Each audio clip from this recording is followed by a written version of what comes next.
It's time for the Rick Smith Show. Now, here is the voice of the working class, Rick Smith. And welcome, brothers, sisters, working class heroes. This is the Rick Smith Show. Thanks so much for being here. Today on the big program, lots to get to, lots to talk about. I'm sure you've heard the economics news.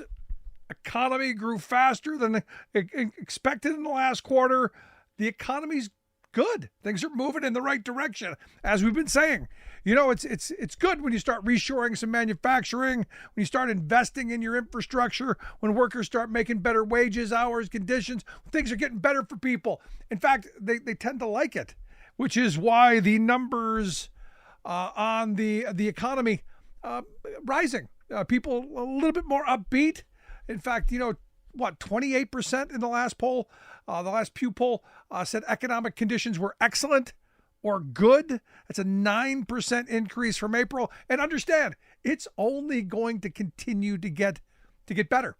Those numbers are going to continue to go up because, look, you can only keep your head in the sand and be angry for so long. The numbers are good. Now, look. Our friends on the right, they were hoping, praying for recession, for economic catastrophe. You had Trump going on, I hope the recession's now, so I don't look like Herbert Hoover. Look, they want pain, chaos. They want destruction. And I got to tell you, I give Joe Biden credit, man. Jelly Bucket Joe just keeps showing up and doing the work. Just showing up, doing the job that we pay him to do. And I got to tell you, thrilled at what he's done so far, as we all should be. Not getting involved in all the craziness and all of the mudslinging and all the ridiculousness, doing the job. Changing the direction of this country for the better. I mean, stop and think about it. We're reshoring manufacturing. We are actually rebuilding our country. I mean, I know it's hard to believe. I mean, we did go through 4 years of Donald Trump where every week was infrastructure week. There were lots of cute pictures. My favorite being him driving the truck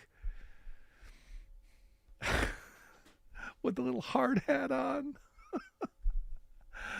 Him with a shovel. Like, that guy's actually done an honest day's labor in his entire life. But the thing is, it was all about the show. It was all about the game. There was never any plan to actually get anything done. You know who got it done? The guy who's not talking about it. The guy who wasn't talking about it. The guy who just went out and did it. And I'm telling you, thrilled to hear about it. Now, the Republicans, they don't know what to do because they've gridlocked, they've delayed, the House has stopped anything from getting accomplished. They did everything they could do to hold the country hostage and move us towards recession, all of this stuff. And it's not working. It's not working. So what are they going to do? What do they got to run on come November? Well, outrage, anger, the culture war. They're coming for your children. And what's interesting, the culture warriors on the right, and this story has gotten a lot of attention here over the last couple of days out in Oklahoma. It's mind-blowing to me how incompetent Republicans are. Now, remember, they tell you government can't do anything. Government breaks everything. It's broken. It's no good. Yeah, when they get in control, when they have the power to fix things, oh, boy, they only make it worse. And I look at this Oklahoma State Superintendent, this Ryan Walters, who has gotten some attention, and this is why he did this, but got some attention for appointing this Chaya Raychek, I think her name is. She's the Libs of TikTok woman. Outrage merchant. Another far right-wing zealot, extremist, well, however you want to frame that, of which there are many. Look, this isn't about her. It's really not even about him, to be honest. It's about when Republicans have power and control to actually do something, what they choose to do is cause more chaos. What they choose to do is destroy things because it's all they know. As my grandfather always said, any idiot with a hammer can tear down a house. It takes a skilled craftsman to build one.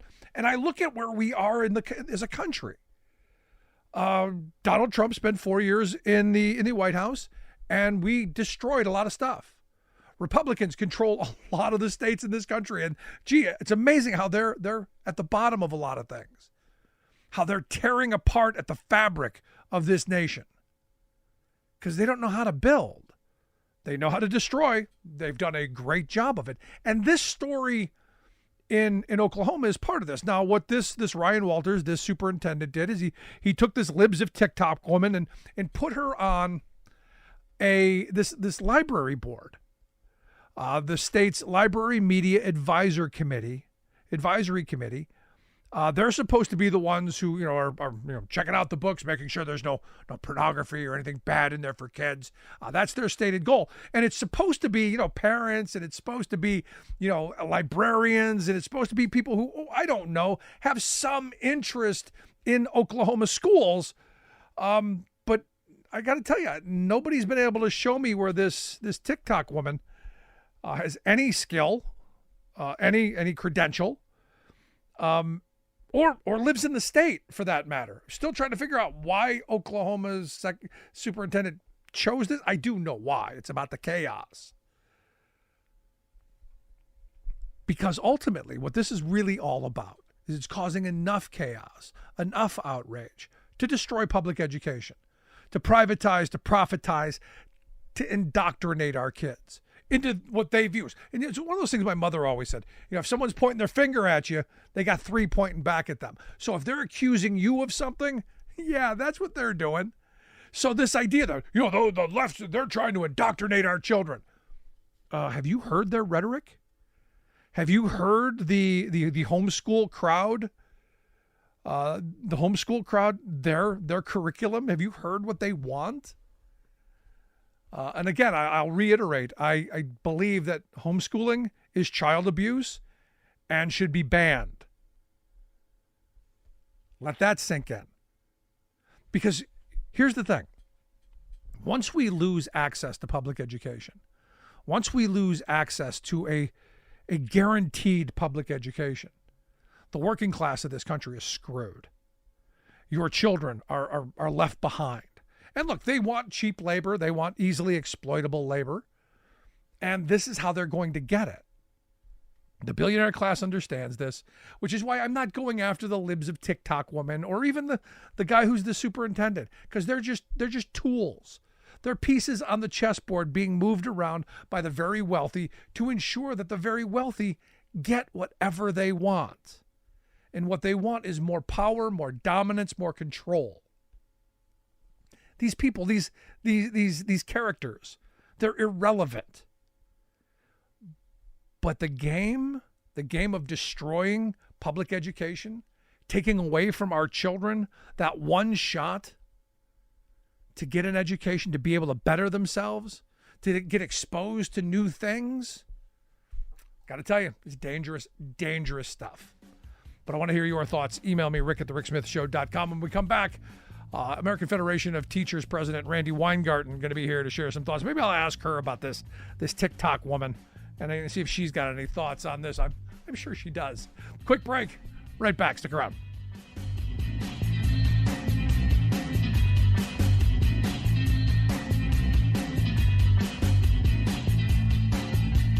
I'm Rick Smith, and this is Labor History in 2.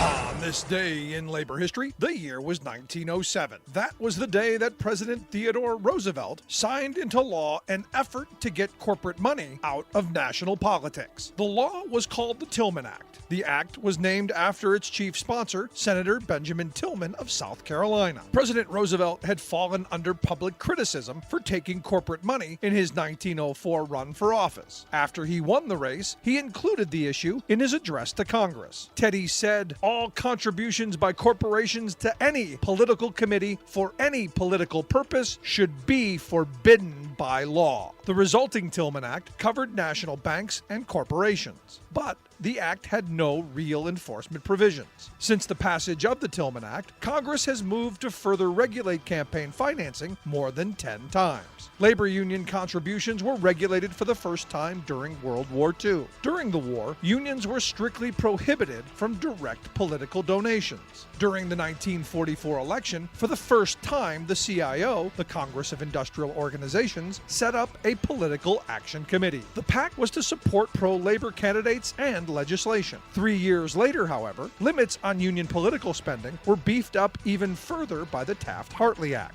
The role of corporations and unions in campaign finance continues to be a hotly contested issue. In 2010, the United States Supreme Court decided the landmark case Citizens United.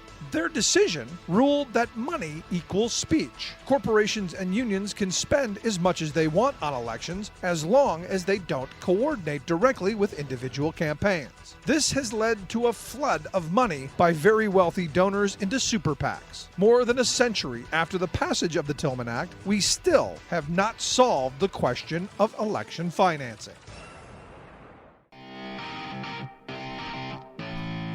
Welcome back to the Rick Smith Show. Now, here is Rick Smith.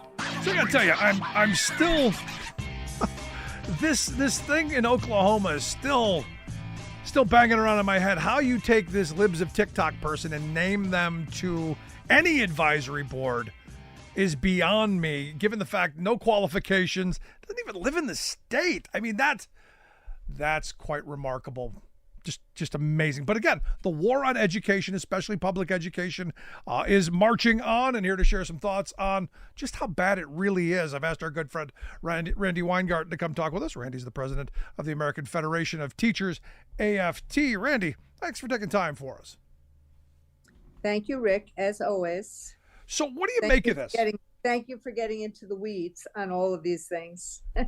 No, this is important. I mean, I look at this, and I got to tell you, I'm looking at this Chaya Raychek, the far-right Libs of TikTok person who being named to this Library Media Advisory Committee in Oklahoma by their state superintendent. No one can figure out what qualifications she's got. She's not a teacher. She's not a librarian. Doesn't appear to have any credentials or background in education, and doesn't even live in the state.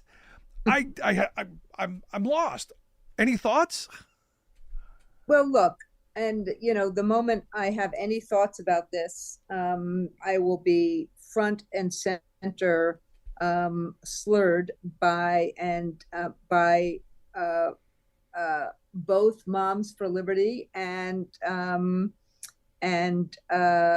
Libs of TikTok, because their calling card is performative politics, and to try and create fear and division. It's, this whole, I've been thinking about since King's birthday and the holiday in January. Sorry, once a social studies teacher, always a social studies teacher. King's last book, Chaos versus Community. And what they just try to do is they just try to exacerbate and exploit legitimate anxieties that people have about whether or not their kids are okay. And one of the ways they do that is to just take on, in the most vituperative ways, people they disagree with. And so so I think what's happened is the guy who's the superintendent in Oklahoma, the ed superintendent in Oklahoma, he is in of their ilk. They believe in this performative politics of dividing and dividing and dividing.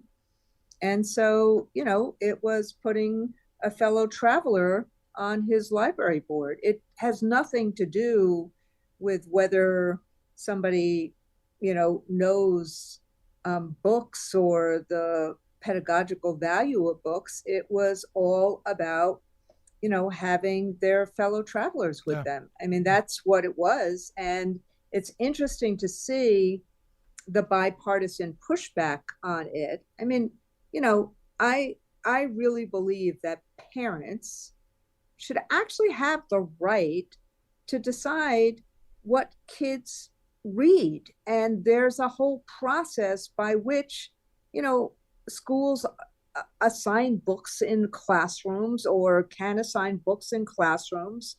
But when you take these books out of libraries, what you're doing is you're basically taking the right away from a parent to have access to a book.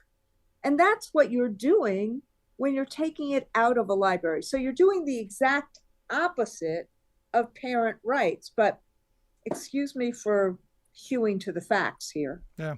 No, what's interesting though is this seems like about a bunch of performative chaos, which they're great at.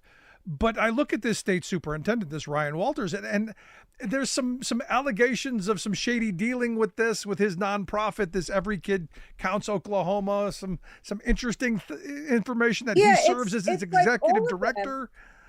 All of them are do as I say, not as I do, and I mean but look, at the end of the day, the problem with the current Oklahoma superintendent is he doesn't believe in public schools, and he doesn't believe in supporting teachers to support families and kids in their acquisition of knowledge. So all the things that he and the lips of TikTok say they believe in, their actions speak louder than words. They it's all performative. It's all for the division. It's all for the politics. It's all for the to undermine the really hard work that we're trying to do to help kids thrive. And so I'm glad that there's been bipartisan pushback on this, because lips of TikTok, look what they did. Forget what they do to me. I mean, they say nasty things about me all the time, but look what they did in terms of allegations and slurs about a medical doctor. And then all of a sudden there had to be, that person got, lots of death threats. So all I'm saying is they're doing it for the division, for the fear. And normally no one, regardless of political views, would put somebody like that on a library board unless you're trying to just get credit from other extremists who are paying for it. So that's what I assume that he was doing. No, I'm right there with you. And this is where I was going to ask you, because, while this is the thing that everyone's paying attention to, the destruction of education, in this country is happening right before our very eyes. And it's the money. I keep saying they want to privatize and profitize and obviously get their hands on all of the money that we're spending on education. And I look at this as a part of this. We have given the state. I think it's worse than that. I think that there are some people that care deeply about the money and want to take the money out of education and want to defund education. I think that the gazillionaires like the Betsy DeVosses, that's what they want to do. But I think, Rick, we have a deeper problem than privatization. I think what these folks are going for is, and you heard it from Christopher Rufo, create deep distrust. Yes, to get the money out of public education. But at the how does America operate? We have to operate as a community where people who may not agree with each other still respect each other.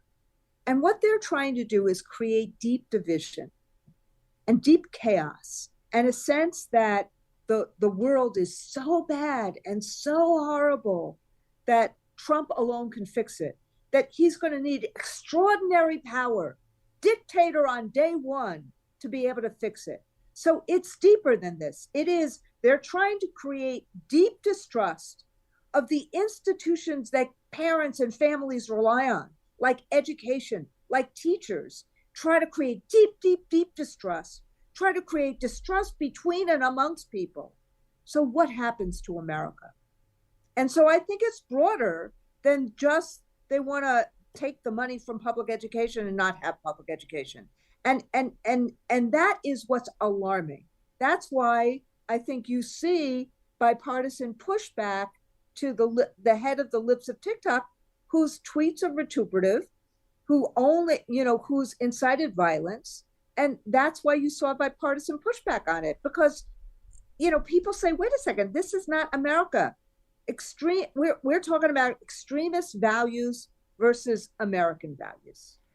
And it's interesting you bring that up. Over the holiday, we were in Costa Rica, and the guy who gave us the tour while we were there was just beaming proud of the fact that in his country, all children were going to be able to get an education as far as their talents could take them, and it was going to be free. In fact, he was talking about, they were bringing Nicaraguans in to work in the banana fields, and their children would get free education. And this guy just throughout the entire day was just focused on the fact that they were going to get education for their kids. And my children looked at me and said, we have it, and they're trying to destroy it in our country, where this guy is just beaming with pride that they're moving in that direction. What's wrong with us? One of the things that most bothers me about the current culture wars, look, I have as anybody who's ever talked to me knows, I have a lot of opinions on a lot of things. No. But part of my, spoiler alert, but part of my job when I'm teaching or when I'm running a meeting or when I'm engaged in a discussion is to deeply listen and to be really respectful of different people's opinions on different things. I don't think we should have differing facts. I think part of what we saw with Trump was when they said alternative facts. I think the facts are the facts, but we should be able to have different opinions and not hate each other for those different opinions. That's part of teaching and learning. And the problem with people like the Oklahoma superintendent, the head of Libs of TikTok, is that they have conflated this. And so when you have a different opinion than them, you become their forsworn enemy, and they have to do whatever they can to bring you down. That's not what teaching and learning is, and that's not what America is. And that's why the stakes in this election are really high, because as imperfect as our democracy is, what our democracy does is lets people battle it out in the court of ideas, in the court of politics. And what education does, what was the original reason for education? Civic engagement. So kids could discern fact from fiction. They could read enough so that they could they could engage civically. Think about what Jefferson said. Think about the constitutions in so many different places in our country. And so what we're losing is that pluralism. And that's what really bothers me. And that's what I think Biden is talking about a lot. Now, he got a lot of great news in terms of the economy in the last few days, like today's economic report. I love that Zandy said, there's nothing wrong with this report, from Moody's. But you're seeing that the stuff that he put into place, the Inflation Reduction Act, got it past the Congress. The Bipartisan Infrastructure Act, got it past the Congress. The CHIPS Act, the Science Act, all of these things have created anchors to create manufacturing in this country again, to create economic consumer confidence again. And you saw what happened in terms of the UAW this week. You have a president that supported them. You have good new contracts. They are organizing. And what we're doing is building in America again. We're manufacturing in America again. And what happens in communities is that when communities can have a good wage, good health care, decent retirement, good schools, and then the schools should be about solving problems, not just about the reading, writing, and arithmetic, but addressing loneliness, addressing learning loss, and doing experiential learning, preparing kids for the jobs of today and tomorrow. So that's what on Earth One, that's what we're working on. That's what we're trying to do. We're trying to help kids succeed. We're trying to support them. We're trying to deal with all the issues that happened in COVID. And then on Earth Two, you got all this divide. And I'm, part of me is saying, let's not go down that rabbit hole. They're going to do that, fine. We'll give out books. We'll make sure that kids have library books, but we're going to fight like you know what to make sure that school is a good experience. So parents, so that every public school is a place that parents want to send their kids, educators want to work, and kids thrive. So I'm starting to say, let them do their stunts, let them do their smears, and we're going to work on real solutions. Just like Joe Biden is doing that in the economy, we're going to do that. Yes, talk about the stakes of the election, but really not let them off our game. And our game is about helping kids succeed. No, you said the stakes of the election. I argue the stakes of this election, never greater, never more stark. All of the things that you laid out, reinvesting in infrastructure, reinvesting in our infrastructure, bringing industries back, the educational stuff you talked about, all of the things that, the labor, advances that we've made, as small as they've been. We've got a lot of work to do, still leaps ahead of where we were, or go back to what we had under Trump. That seems very, very simple. So politically, this is a moment of which side are you on, I guess. Exactly right. But, I learned something as a school teacher that I want to just raise now, so many years later. You got to meet people where they are. And it's not what's said, it's what's heard. And so part of the performative politics that you see on the other side is to keep people angry and to keep people unnerved. And part of what you see with Joe Biden, and you see with what he's saying about the economy, what he's saying about democracy, you see in terms of what school teachers do, is we gotta actually help people hear us and hear that we want, even if we disagree on issues, that we need to be Americans, not extremists. We can't be at each other's throats. We need to actually bring back the beloved community and have relationships with each other, even when we disagree. There you go. Randi, I appreciate the time. As always, great stuff. I look forward to having you back again real soon. I know this is going to be a big election, and I hope you'll come back and share some more as we continue on down the road. Thanks, Rick. Appreciate it. Randi Weingarten, president of the American Federation of Teachers, AFT. Want to hear your thoughts? Email me, rick@thericksmithshow.com. Quick break. Right back.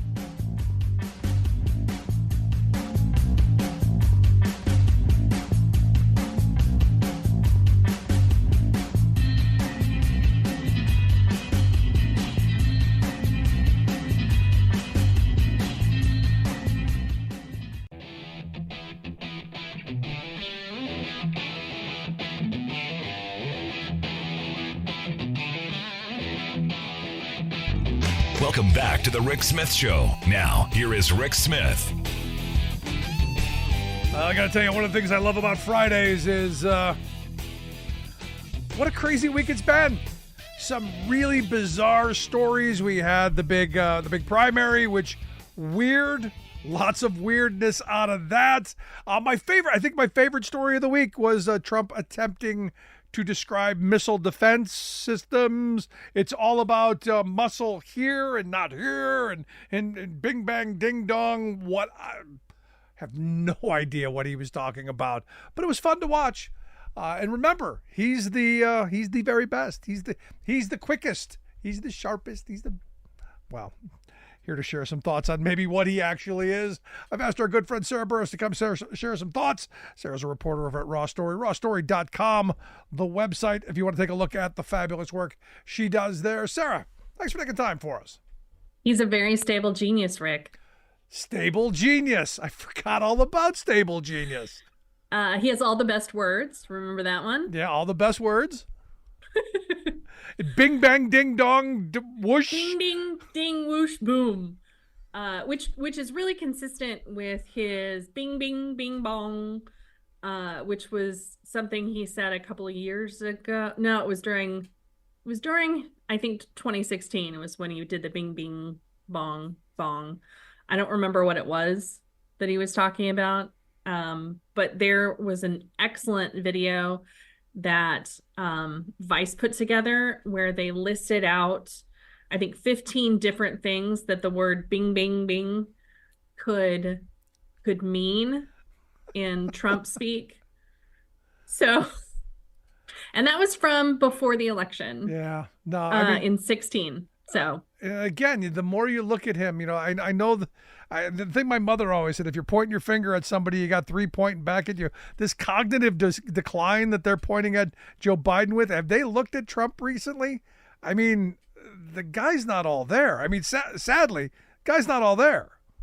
Yeah, I saw a Pelosi interview that she did with Fox out of LA where she made it very clear that he has a cognitive problem, and they were like, why do you think he does? And she was like, he doesn't know who I am. Like, that's crazy, right? I'm not weird for thinking that's crazy. Yeah, I mean, especially if someone that you despise as much as he claims to despise Nancy Pelosi. I mean, I know everyone I don't like. I feel like that moment in, that infamous photo where she's pointing her finger at him over the table, I feel like that would be something that happened in his life that he would remember. Yeah, I think ripping up his speech. Yes, brilliant. The video of that. There are just so many moments where I feel like she either humiliated him or talked down to him or put him in his place in a way that would be memorable, because I remember them and they didn't even happen to me. Yeah. No, I mean, it was an interesting week. I mean, you look at the New Hampshire primaries. I've been saying for a while, and everybody, no, Nikki Haley's got a shot. Nikki Haley doesn't have a shot. It's going to be Trump. It's going to be Biden. That's what it's going to be. Dean Phillips had no shot. RFK Jr.'s got no shot. All any of these people have the opportunity to do is be the fly in the ointment to end up, swaying the election one way or another by taking some key votes in some key states, maybe. That said, I think New Hampshire was what we thought it was going to be. Trump won, but not by a lot. He didn't win, and he didn't win by a lot. And we also got exit polling data that was really shocking, that showed just how many Republican voters are willing to vote for someone not Donald Trump. And we hear all the time these national polls about how the dedication of Republican voters, that they're all in for Trump. But when you looked at New Hampshire, there was like 50% of the vote that did not vote for Donald Trump. Right. Now, but that said, now here's the reality. That said, we are months away from November. That said, there hasn't been an entire summer in an election season, reminding Republicans just how horrible Joe Biden is. Look, the right-wing outrage machine will ramp it up. They will remember. And as I say all the time, my key phrase always on both parties is Democrats fall in love, Republicans fall in line. And come November, I believe even those people who say, oh, I can't vote for Trump, I believe most of them will fall in line. The thing I'm waiting for, Mike Pence, that endorsement. Too, my favorite thing that Joe Biden says is, don't compare me to the almighty, compare me to the alternative. And I think that's probably the most important thing that people should consider. Yeah, I've got a listener who thinks Trump is the almighty. I hear that a lot in stories that I read, and it makes me very uncomfortable because I read a lot about cults, and that is just really unsettling. No, it is. But if you look at the exit polling, and this is the part that I picked up on, immediately, the people who voted for Nikki Haley, they believe, Biden was elected. They don't, think that the election was stolen. All of the cult stuff, the Trump voters still buys. They're still on the same page in the hymnal, where the rest of the Republicans, not so much. And I think that's an interesting moment. And again, we'll see in November if I'm right and Republicans fall back into line, or if maybe there's going to be some courage in that party to either just stay home or vote for somebody else. And I think you were talking about that we're going to have a summer of Joe Biden being attacked. I think the same is true for Donald Trump, where, he's always going to be attacked. But what is different that we haven't seen this time around is he's not doing these really, really big public rallies. A lot of his rallies are much smaller. They're in smaller venues, so they look more packed. One of the ones that he had in New Hampshire over the weekend held 10,000 people, and he couldn't fill up beyond the first bottom section. And I think too, we haven't seen enough coverage of Donald Trump giving those speeches where he says the weird stuff, the bing, bing, ding, ding, bong, bong, and rambles on and on and on. Because what used to happen is every time he would open his mouth, he'd be on television. And that has really stopped, which means that people are not hearing the cognitive decline. And I think the second he starts speaking more, you will see it more. It will become very obvious. And I think it was Jonathan Karl last week made a comment about how shocked he was to see that Trump is really devolved. And it's like, dude, where have you been? Yeah. This has been going on for several years now. You wrote a book about him. You have to be able to see, because I watch this dude every day, right? And I can see it. So yeah, it's and look, I loved Nikki Haley's concession speech. The difference, and this is the weird thing. Nikki Haley had an upbeat, happy, concession speech, full of, the future and positive, and Trump's was probably one of the most angry victory speeches I've ever seen. But one of the parts that grabbed my attention, Nikki Haley said, Joe Biden's old. And you go, well, so is the other guy. So is the guy who beat you. There was some interview that I saw. I can't remember who it was. It was on Fox News. I saw a clip of it where somebody said, a guy who's almost 80 talking about Trump, and the Fox host said, well, he's 77. He goes, yeah, that's almost 80, and we can argue about math later. But here's the point. The guy's like, yoo-hoo. And I'm not sure that we want somebody that close to the button. Yeah. Now, here's the thing. Trump faces 91 indictments, 91 felony indictments. He's got all this stuff going on, all these trials, all this stuff going to take up his time. I was led to believe that Republicans were gonna match that with an impeachment. I've been waiting for the impeachment of Joe Biden. They tell me there's a smoking gun. They tell me they've got the receipts. They tell me that all of this stuff exists. I hear it all the time on the outrage factory, known as right-wing media. But I'm not seeing anyone where they put their hand on that book they think they say they love so much and swearing to tell the truth, the whole truth, and nothing but the truth. So help them. Well, fear of perjury. That has been the most entertaining thing that I have watched in the last couple of weeks. Is all of it's like the whole impeachment thing throughout the course of this thing where they're constantly saying one thing and then it turns out to be something else. And what happened last week is there was an interview with one of Hunter Biden's benefactors, and we got the transcript of it this week. And what is so amazing is that there were all of these stories about this guy giving Hunter Biden millions of dollars and yada, yada, yada. And what you find out is that the money he gave him was actually a loan that was organized by lawyers and had all of these conditions and interest attached to it. Like it was so specific. And the other thing is the guy didn't turn the money over to Hunter Biden. He took the money and then paid off certain debts that Biden was trying to get out from under, which obviously piled up whenever he was, addicted to whatever. Right. And so this was kind of spun as Hunter Biden sitting on millions of dollars that he had and should have given to the IRS. And come to find out that actually wasn't his money. He didn't have any money that he was sitting on. They talked about how this guy basically paid off his Porsche. And it's like, yeah, I paid off the Porsche so he could sell it. And then I got my part of the money back.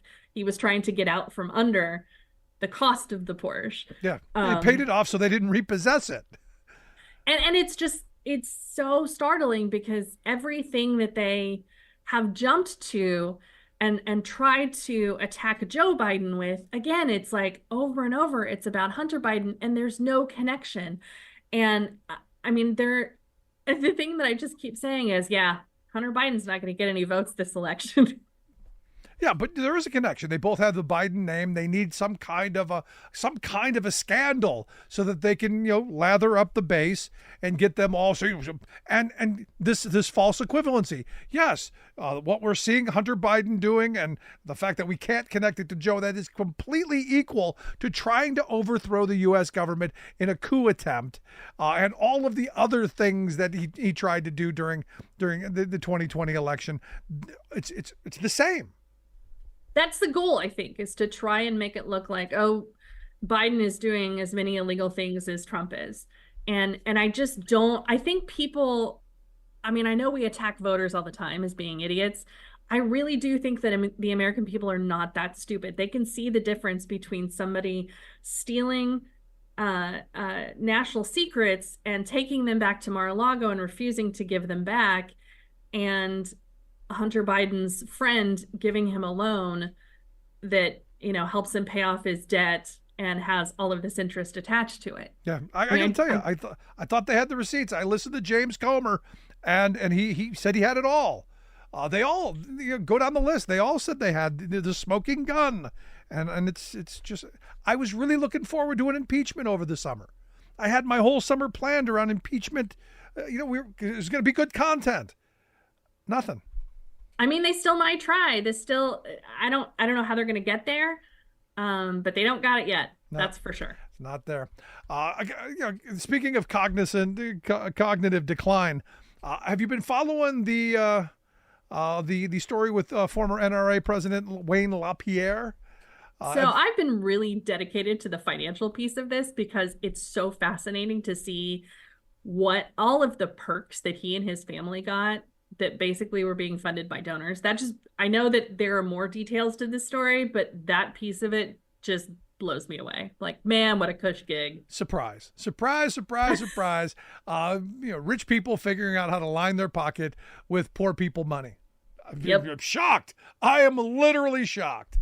But the part that got me the funny part about me is his lawyers evidently have the argument that they're making about not having him testify is that his brain is shrinking, or his brain is shrunk. They claim, and they got a doctor to say this, that he has had significant cerebral volume loss, and that he can't do even basic things. So this is one of those things that they get away with. Well, we can't hold him accountable now because he's a shell of the person he once was. Which is so crazy that dude was then running one of the largest organizations for conservatives in the country. Yeah. Like this is the guy. I will say one thing. I mean, I don't know enough about these types of things, but it seems to me that when we talk about a brain fart, like maybe your brain shrinks so that it fills with the fart of the Ouch. air. Ouch. What I still want to know is where the money came from. Is there any Russian money there? Because again, we found a lot of stories that were, a lot of that was being funneled through the NRA and some of their offshoots, the whole Maria Butina thing and all of that honeypot of cash that the Republican Party has so been happy to dip their fingers into. And what you find out is that they were using a marketing firm to funnel money to pay people that normally were on their board that wouldn't get paid. It was just a position that they would be on their board, and they're like, oh yeah, we'll get you a couple $1 million. We'll just make sure it gets through the right channels. Just gotta wash it the right way. That is so shady. That is so shady. Finally, I got to get your thoughts on this story you wrote about this pastor who's accused of stealing stealing $3 million. I read the story and I'm like, isn't this what most of them do? But thoughts? So what's interesting in this respect is he created his own cryptocurrency. I can't remember the name of it. It's not Jesus coin, but that's what I want to call it. And I think he also created his own exchange where you would I guess, move the money around from the Jesus money to, and that whole exchange was called Kingdom of whatever. And so basically he was able to convince people that this was such a huge investment that it was going to explode and that it was going to be, massive, and all of these people bought into it, and they basically lost everything.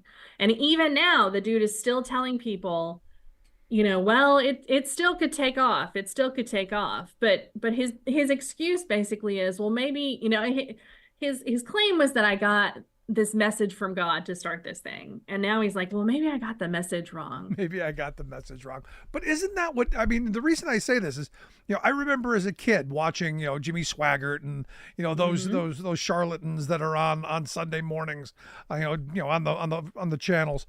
And I remember this, $5, you send your $5, it's $5 in the box, in the bank of Jesus. And when you get to heaven, it's going to be there for you. And I'm going, that is the perfect scheme. That's the perfect ripoff scam. You're not getting the money back here in this life. So give me all you can. I'll deal with it. And I'm the conduit to get it, up. So when you get to heaven, you got some cash set aside. And that is the smarter way of funneling your Jesus money. When you start doing things like creating a cryptocurrency, you start involving the Security Exchanges Commission. Yeah. And that's when a lot of laws get attached to this stuff, and you can end up breaking them. Yep. No, and I think my ways, we should start something like that. Right? The Church of Brunch. The Church of Brunch. I've been saying I want to start the Church of Collective Bargaining. I've been wanting to do that for a very long time. Maybe that's our in. Maybe that's our in. But Sarah, great stuff as always. Appreciate the time. Have an awesome week. You as well. Our good friend Sarah Burris, a reporter at Raw Story. Make sure you check out the work that she does at rawstory.com. Quick break. Right back. Stick around.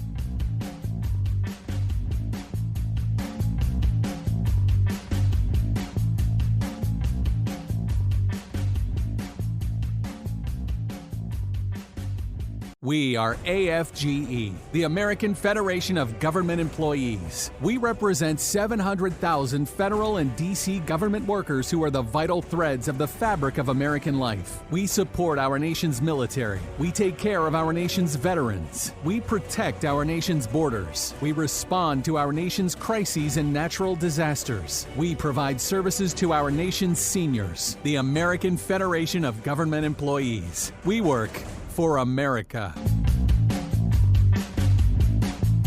Welcome back to The Rick Smith Show. Check out our website, thericksmithshow.com. So it appears, at least the general consensus seems to be, there aren't going to be any presidential debates this year. And I guess there have been presidential debates in every election since 1976. But understand, these debates, and I actually don't remember a campaign that there hasn't been a debate. But I'm thinking about it, and I'm going, I'm looking at it from each side, each camp. I don't think Trump would be the guy wanting to debate, because I think he's diminishing quickly. I think there's a lot there that he could really screw up on a major stage. And I think we're heading towards a moment where there are more people paying attention to what he is saying. And I think that's going to, as this election heats up, I think that's going to be part of it. But also, I don't know that there are any new voters. I don't know that Trump is engaging new voters. I don't know that there are new people coming to his camp. He had a big tent before. It was a close election. He still lost by 7 million votes, but in key states, he was close. I don't see him getting new voters. I see him losing people. The more he speaks, the more people go, maybe they just stay home. Maybe they don't vote for Biden, but maybe they just stay home. And I see Biden as having an opportunity to say, look, here's the contrast. I actually built some roads and bridges. He's got some pictures, some photo ops of people who wanted to do roads and bridges. I'm on the side of women and reproductive rights. He's the guy who wants a national ban on abortion, wants to take your rights away. I'm the guy who cleaned up after his mess. I mean, there's a lot there for Biden to go after him on. And because Trump's now got a record. He can't just say, hey, I'm just this business guy. He's now a politician. He now has a record that he has to defend. Now understand, I've been saying this for the longest time. Republicans will fall in line. I do believe that. But how many people just kind of pull back? That's the question. But on the political front, are you surprised by how quickly Republican legislators and Republican folks have fallen right into the Trump line? I mean, Nancy Mace from South Carolina is a perfect example. Tim Scott as well. I mean, the sad reality is Nikki Haley appointed him to the Senate. If anyone should show some loyalty, it would be Scott to Nikki Haley, just a little bit maybe. But Nancy Mace from South Carolina, was evidently, and this is what the reporting is right now, that evidently she was so ticked off, so mad on January 6th, 2021, at what was happening in the Capitol, that she had discussed with aides the idea of going out into the crowd and confronting the rioters and so she could get punched in the face and then become the face of the anti-Trump movement. There was that. She just endorsed him. And you go, and this is why I've had a couple of people email me, go, no, there's no way Mike Pence is going to endorse Donald Trump. I don't know. I'm betting he does. Look, you had Ted Cruz, who Trump skewered, called his wife everything but a decent human being, and he turned around and kissed the ring. DeSantis, he called him Meatball Ron, made fun of his wife. I got to tell you, where I grew up, you don't do that. You can come and bust my shoes all you want, but you don't go after my wife and kids. You don't go after my mother. Them's fighting words in my neighborhood. That's what got you beat up. But evidently in Republican politics, it's the beginning of getting in line. And I got to tell you, as I was reading the story of Mace saying that, hey, I wanted to go out there and confront these people, my mind immediately went to what would have happened. Because I've asked this a bunch of times. What would have happened had a Republican legislator, one of the tough guys, the Jim Jordans, the Mark Wayne Mullins, the ones who like to puff up their chest and say how tough they are, the Matt Gaetzes, what would have happened had they gone out and mingled amongst the masses, the unwashed masses? You noticed there wasn't one Republican legislator who was out there trying to control anything, trying to say, hey, calm down. There was no one. There was nothing.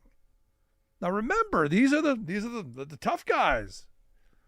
And nothing, nobody. And you got Nancy Mace going, hey, maybe I go out there.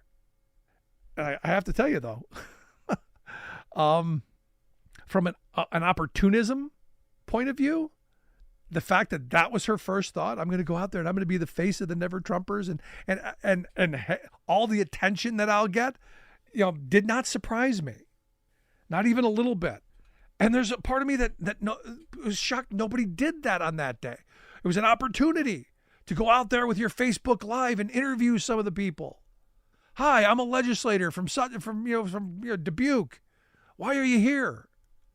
Not one of them. You know what they did? They cowered. You know what they did? They hid. You know what they did? They buried their heads. They barricaded themselves in their offices, in their chambers. And when the Capitol Police said, hey, come this way so we can gather the sheep and get the flock out, they bailed. They covered their behinds. And now all this rewriting of history and all of this, it was just like any other day. Well, if it was like any other day, then you walk your behind out there. Because it wasn't just any other day. And not one of them had the courage to go out there and say, hey, maybe don't break the windows. Maybe don't defecate on our floor. Maybe don't tear up people's offices. Maybe don't act the fool. I don't know. Maybe don't. Maybe be what you claim to be. Upstanding citizens. Good, decent people. Maybe try that first. But I'll tell you, I'm still a little shocked by it. I'm a little shocked by Nancy Mace saying, "Oh yeah, I thought about it. It's going to be the face of the Never Trumpers." I got to tell you, I wish she would have. I would have loved to have seen what would have happened. Now I have some thoughts. And maybe it had been really ugly and negative, but it'd have been interesting. I want to hear your thoughts. What do you think would have happened? Email me, rick@thericksmithshow.com. Tell me what you think. If you miss any portion of the program, grab the podcast wherever you get your favorite podcast. You'll find ours. Thanks so much for being here. We'll see you back here next time. You've been listening to The Rick Smith Show. Email Rick at rick@thericksmithshow.com. Until next time, this has been The Rick Smith Show, where working people come to talk.